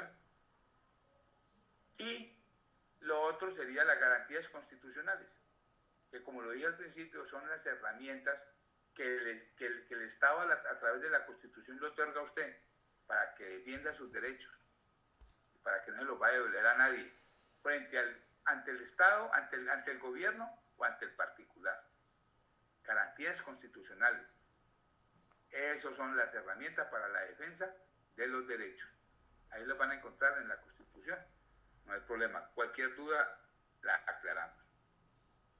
Bueno, les reitero, este es un resumen, un mapa conceptual de la estructura de la Constitución, que la van a ampliar con el cuadro que les voy a mandar. Y cuando la compre, pues usted la confronta. Ya están vistos los principios, los derechos y los deberes fundamentales y las garantías constitucionales. Que más adelante vamos a ver en detalle cuáles son esas garantías constitucionales. Unas de ellas son, precisamente, los mecanismos de participación ciudadana. Ahora les voy a hacer mención de eso. Bueno, entonces, ya esa parte de la estructura de la Constitución es esa. Bueno, ahora sí hablemos de las constituciones del 86 y de la del 91. A ver, en el Estado colombiano, en épocas anteriores como la conquista, la colonia, hubo muchas constituciones, muchas, pero pues traerlas a estudio nosotros ahora pues no tenemos pues el tiempo suficiente para analizarlas todas, pero analicemos las dos últimas, la de 1886 y la de 1991. Ojo, que por allá me he encontrado en exámenes que hablan de la Constitución de 1986, ¿sí? Y no es 1986, sino 1886, y la de 1991. Bueno, veamos los preámbulos de cada una de ellas, y ahí es donde radica la diferencia. Dice la Constitución de 1886 que esa tiene la particularidad que tuvo dos preámbulos, no como la nuestra, la actual, que tiene uno. Pero bueno, hablemos del preámbulo de los preámbulos de la Constitución de 1886. Dice, preámbulo número 1, en nombre de Dios, fuente suprema de toda autoridad, y con el fin de afianzar la unidad nacional, una de cuyas bases es el reconocimiento hecho por los partidos políticos de que la religión católica, apostólica y romana es la de la nación, y que como tal los poderes públicos la protegerán y harán que sea respetada como esencial elemento del orden social y para asegurar los bienes de la justicia, la libertad y la paz, el pueblo colombiano en plebiscito nacional decreta. La Constitución Política de Colombia de 1886, con las reformas de carácter permanente introducidas hasta el acto legislativo número 1 de 1947, inclusive y en las siguientes modificaciones, plebiscito número 1 de diciembre de 1900, y bueno, eso ya no es tan importante. Y dice en el otro preámbulo, en nombre de Dios, fuente suprema de toda autoridad, y con el fin de afianzar la unidad nacional y asegurar los bienes de la justicia, libertad y la paz, hemos venido a decretar como decretamos lo siguiente, la Constitución Política de Colombia. A ver, ¿qué establece esa Constitución? Dice que la fuente de máxima autoridad era la religión católica, como lo que realmente fue. A ver, ¿cuál fue la máxima autoridad? ¿Cuál era la máxima autoridad en ese tiempo en el Estado colombiano? Decía que la autoridad estaba en cabeza de Dios a través de sus representantes en la tierra. ¿Cuál es el representante en la tierra de Dios? ¿Cuál creen que es? Padre. Los La sacerdotes, iglesia. el papa. La iglesia, por supuesto. La iglesia. Quiere decir que los partidos políticos consideraban a la religión católica, apostólica y romana como la fuente de máxima autoridad. Y ellos no hacían nada que no estuviera sujeto a la religión católica. Prácticamente la que gobernaba era la iglesia. ¿Sí? Prácticamente la que gobernaba era la que hacía las leyes, es decir, pudiera decirse que había un presidente, que había unos gobernantes, pero ellos no actuaban en ninguna de sus actuaciones actuaban en contra de la iglesia. Es decir, los preceptos estaban sujetos a las decisiones de la iglesia. Prácticamente la que gobernaba era la iglesia. ¿Sí? Era la que cobraba los tributos. Era la que los establecía y la que los cobraba. Por eso enriquecieron tanto. ¿Sí? Entonces en el tiempo de las cruzadas, en el tiempo de las cruzadas y mucho antes, era la iglesia la que prácticamente, vuelvo y digo, la que prácticamente gobernaba, porque todo lo que los partidos políticos establecieran, normas, reglamentos, leyes, todo tenía que estar sujeto a la religión católica. Nada se podía hacer por fuera de la religión católica, por cuanto era considerada como la fuente de máxima autoridad. Vuelvo y digo, prácticamente la que gobernaba era la iglesia. Bueno, la del 91 dice otra cosa. Dice que en su preámbulo dice: el pueblo de Colombia, en ejercicio de su poder soberano, representado por sus delegatarios. Ese concepto del preámbulo de la Constitución del 82 cambió completamente ya con la Constitución del 91. Sigue considerándose como fuente de máxima autoridad la iglesia, pero ya digamos desde el punto de vista divino, desde el punto de vista eclesiástico. Pero desde el punto de vista de gobierno ya quedó muy aparte a eso. ¿Sí me hago entender? O sea, en la pasada Constitución, todo lo que los partidos políticos, todo lo que el gobierno hiciere, estaba sujeto a las decisiones de la iglesia, porque era la máxima fuente de autoridad. Ahora sigue siendo la máxima, en la nueva Constitución sigue considerándose como sigue siendo la máxima autoridad a nivel, como desde el punto de vista divino, desde el punto de vista eclesiástico, desde el punto de vista de principios de la fe, de todos los católicos, ¿sí?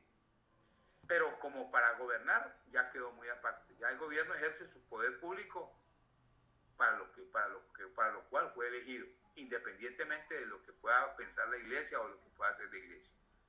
Dice el preámbulo de la Constitución del 91: en ejercicio de su poder, el pueblo de Colombia, en ejercicio de su poder soberano, representado por sus delegatarios a la Asamblea Nacional Constituyente, invocando la protección de Dios y con el fin de fortalecer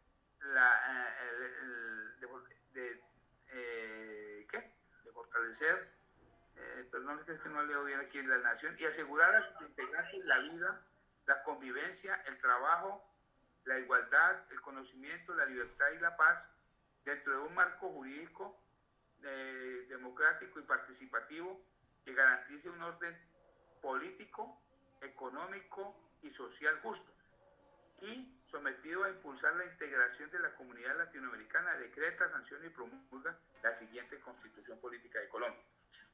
¿Qué quiere decir ese preámbulo? Ese preámbulo se llama preámbulo porque contiene, es la parte filosófica de la Constitución. Cuando hablamos de la parte filosófica estamos hablando de la esencia de la Constitución, ¿sí? La razón de ser de la Constitución, de la Carta Magna, el porqué de la Constitución, para qué se creó o por qué se creó, ¿sí? O por qué se creó y para qué. Esa es la parte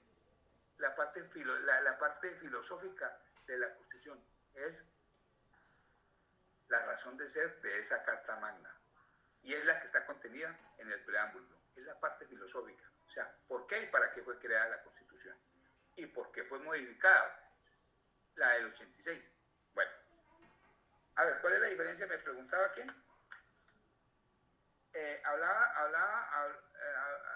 hablando de los dos preámbulos, la del 86 y el 91, encontramos unas diferencias, por supuesto.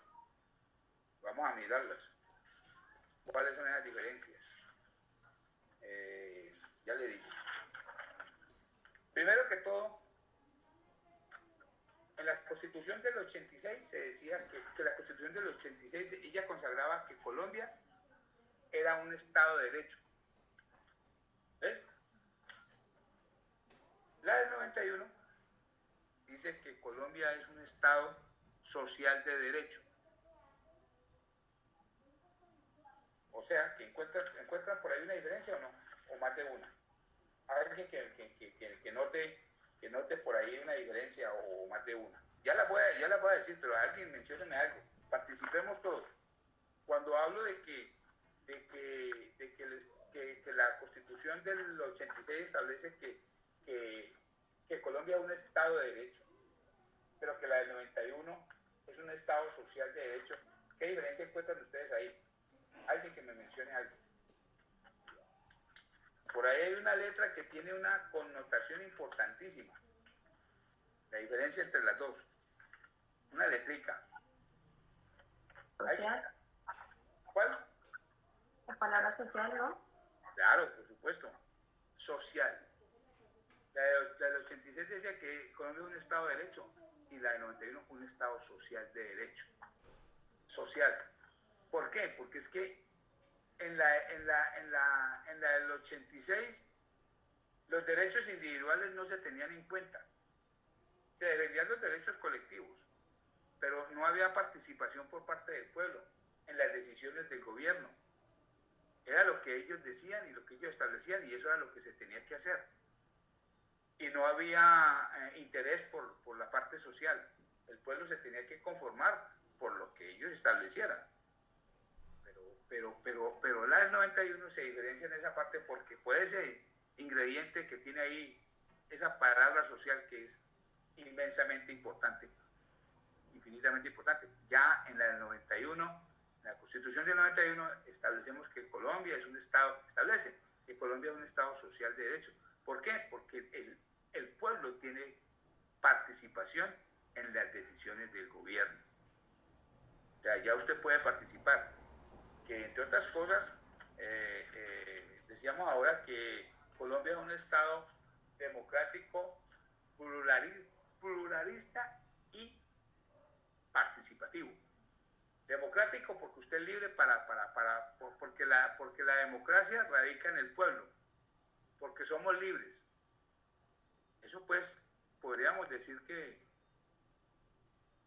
bueno, esa partecita la dejamos para más adelante cuando veamos democracia. Pero por lo pronto, Colombia, la Constitución del 91 establece que Colombia es un Estado social de derecho y que es democrático, pluralista y participativo. Democrático porque todavía podemos participar, podemos opinar, tenemos libertad y no se nos coartan esos derechos, no se nos prohíben esos derechos, todavía podemos opinar y decidir. Tenemos autodeterminación, tenemos libertad para muchas cosas. Vuelvo y digo, esto es un concepto general que estoy dando ahora, pero que más adelantico, cuando veamos democracia, lo vamos a desmenuzar más, a ver hasta qué punto esa democracia es democracia o no lo es. Eso ya pues lo podemos manejar más adelantico, porque podríamos estar diciendo que la nuestra puede ser una democracia entre comillas. Eso ya es objeto de una investigación y de un análisis muy profundo de nosotros, ¿cierto? De cada uno. Pero por lo pronto, dejémoslo así. Democrático, Colombia es un Estado social de derecho democrático, pluralista y participativo. Democrático por lo que le acabo de decir. Todavía somos libres para muchas cosas. Pluralista porque hay una pluralidad de conceptos políticos. Ustedes ven que hay muchos partidos políticos. Anteriormente no se hablaba sino de los liberales y de los conservadores. Ya hoy en día hablamos de un resto de partidos políticos. Ya son muchos, ustedes los conocen. Por eso es pluralista, porque hay pluralidad de conceptos políticos. Y participativo, porque usted como colombiano puede participar de las decisiones del gobierno a través de unos mecanismos de participación que le otorga el Estado a través de la Constitución. que también son unas herramientas, que también son unas garantías constitucionales. ¿Cuáles son esos mecanismos de participación? Díganme uno. Ustedes los conocen, díganme uno, que casi cada 4 años ejercemos. El voto. El voto popular. Es el primero. ¿Sí? Ese y todos los demás. Ya conocemos otros, porque ya hemos participado de ellos. ¿Cuáles? El referéndum. Después lo definimos, pero ya hubo un referéndum en este país. En el gobierno de Álvaro Uribe. Ya hubo un referéndum. Y después vamos a definir qué es el referéndum. También hubo una consulta popular recientemente. ¿La recuerdan, cierto? También hubo un plebiscito. Antes de la consulta popular hubo un plebiscito. También lo vivimos. Votamos por él. Y después hubo la consulta popular. Esos son mecanismos de participación ciudadana, que vuelvo y les digo, son garantías constitucionales, son herramientas de derechos humanos. Entonces, citemos algunas diferencias entre la Constitución del 86 y la del 91. Ya dijimos una, que Colombia, la del 86 decía que Colombia es un Estado de Derecho. La del 91, Colombia es un Estado social de derecho. Listo. También dijimos que otra diferencia, que con la del 86 se respetaban los derechos colectivos, los individuales no se tenían en cuenta, ya la del 91 sí. Como pueden ver, ¿por qué? Porque ya es un Estado social de derechos y cualquier persona sujeto de derechos y obligaciones, de derechos y deberes, puede opinar y el Estado tiene derecho a defenderle sus derechos y él también a defendérselos. O sea que los derechos individuales sí se tienen en cuenta ya en la Constitución del 91, lo que no sucedía en la Constitución del 86, en la que se defendían eran los derechos colectivos. Bueno, otra diferencia allí. Otra diferencia, en la Constitución del 91 aparecen los derechos fundamentales que pueden ser protegidos por la acción de tutela, la cual no existía en el 86. Esa es otra diferencia. En la Constitución del 86 no existía la tutela. Esa es una figura novedosa que apareció con la Constitución del 91, que fue lo que ya hablamos. Dijimos que la tutela es un mecanismo transitorio, es una herramienta de defensa de derechos y también es una acción constitucional que usted utiliza a la hora de que usted se le esté violando un derecho fundamental. O sea que esa es otra diferencia. En el 86 no existía, en el 91 se creó esa figura, esa acción constitucional. Y otra diferencia, en la del 86 no existía la Corte Constitucional. Ustedes saben que el Estado colombiano existen 3 cortes, 3 altas cortes. Son esos edificios que hay allá, pues más que los edificios, es el contenido de los edificios, ¿no? Esas instituciones también son unas instituciones políticas. Las 3 altas cortes de territorio de Colombia. ¿Cuáles son esas 3 altas cortes? La Corte Constitucional, la Corte Suprema de Justicia y el Consejo de Estado. Entonces, en la Constitución del 86 no existía la Corte Constitucional. Fue creada con la Constitución del 91. ¿Para qué? Para salvaguardar, para proteger la Constitución Política de Colombia. Ella es la que se encarga de vigilar de que la Constitución Política de Colombia sea acatada y sea respetada y que se cumpla lo que ella contiene. ¿Sí? Esas son más, por decir algo, por citar, unas 3, 4 diferencias. Con esas tenemos por ahora. ¿Me puede mencionar alguno de ustedes esas 4 diferencias para terminar esta clase hoy? Desde que no existía la tutela en la de 1886, y en la del 91 aparece la tutela como una herramienta para los derechos fundamentales. Sí. ¿Qué más? Otro compañero que me mencione otra de esas diferencias.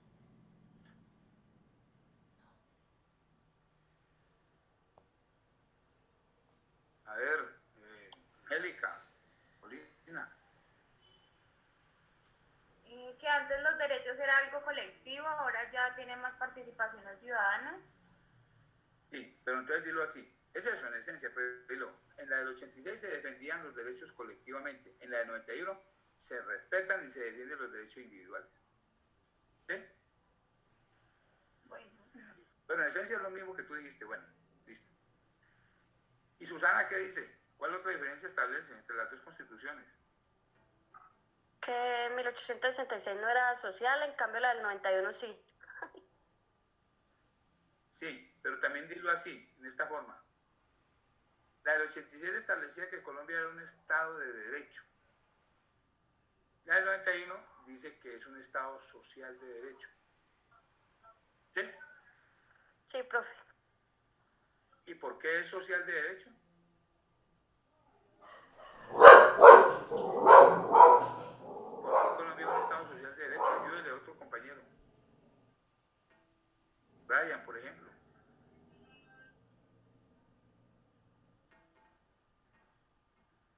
O Jorge Horacio. ¿Por qué decimos? Porque podemos participar todos, no se toma la decisión solamente una persona, sino que el pueblo puede participar. Exacto. Es Estado social de derecho porque el pueblo tiene participación en las decisiones del gobierno. Por eso es Estado social de derecho. ¿Sí? Bueno, básicamente es eso.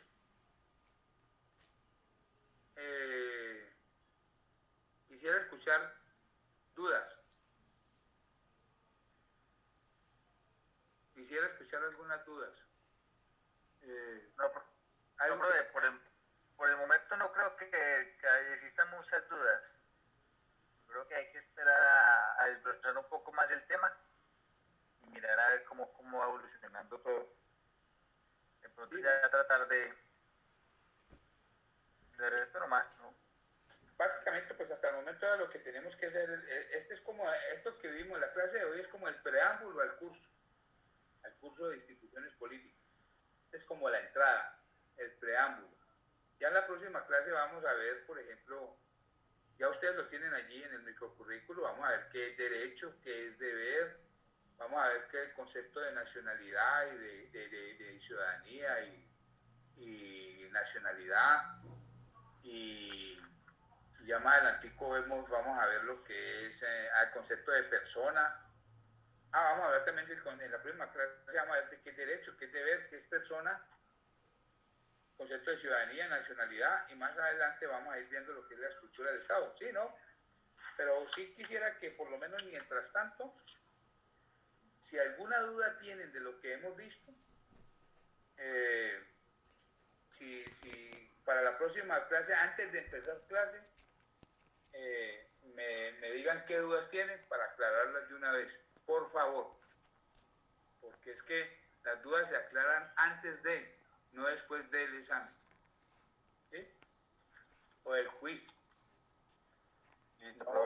Por eso no se van tampoco, los vaya a asustar con quizzes y hay que hacerlos porque pues, de alguna forma hay que evaluarlos, pero tampoco será nada del otro mundo, no se asusten por eso no es nada del otro mundo, ni es nada dramático, es algo